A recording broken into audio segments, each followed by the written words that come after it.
ponas pirmininkė. Gerbiamasis paskirtasis komisarė, mano klausimas bus susijęs su pacientų teisų direktyva ir pacientų judumu Europos Sąjungoje. Manau, kad tai yra vienas iš svarbesnių klausimų. Ši direktyva be abejonės labai, jeigu būtų priimta, būtų labai naudinga Europos Sąjungai ir būtent todėl, kad viena iš Europos Sąjungos piliečių teisų, tai yra teisė į prieinamumą, saugios ir aukštos kokybės sveikatos priežiūrą. Ir ši direktyva galėtų būti puikių pavyzdžių ES piliečiams, kaip ES įtakoja jų kasdienį žmonių gyvenimą. Raginčiau imtis aktyvesnio vaidmens, siekiant surasti bendrą poziciją tarp valstybių narių ir Europos parlamento.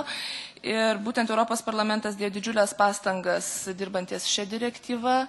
Ir tas pranešimas, kuris buvo priimtas Europos parlamente, būtent pasiuntė pozityvų politinį signalą, kalbant apie direktyvos reikalingumą. Ir būtent ponia Grostet šitoje vietoje labai aktyviai dirbo ir norėčiau jai padėkoti. Taigi, ar Europos komisija planuoja grąžinti šitos direktyvos klausimą į savo politinę darbotvarkę ir kokie būtų konkretus įsipareigojimai?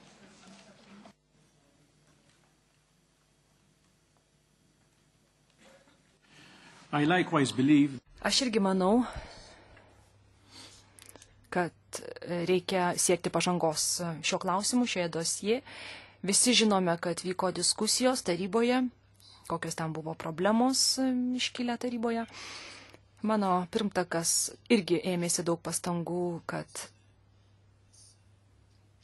šis europinis projektas būtų patvirtintas. Ir aš taip pat imsiuos pastangų, bandydamas pasirūpinti, kad būtų pasiektas supratimas dėl veiksmingos politikos, dėl pacientų teisių ir judumo. Ženklai, kiek mane informavo, yra tokie, kad Ispanija, pirmininkaujantį valstybė, teigė, kad jie ketina dirbti labai pozityviai šioje srityje per ateinančius 6 mėnesius, per jų kadenciją.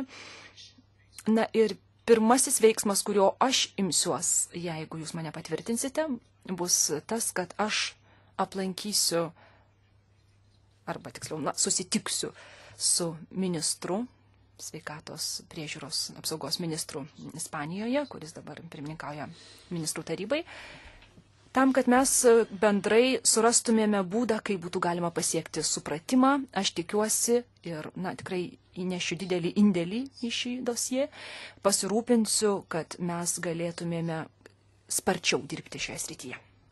Labai ačiū už atsakymą ir tikiuosi, kad pavyks šį klausimą artimiausioje ateityje išspręsti.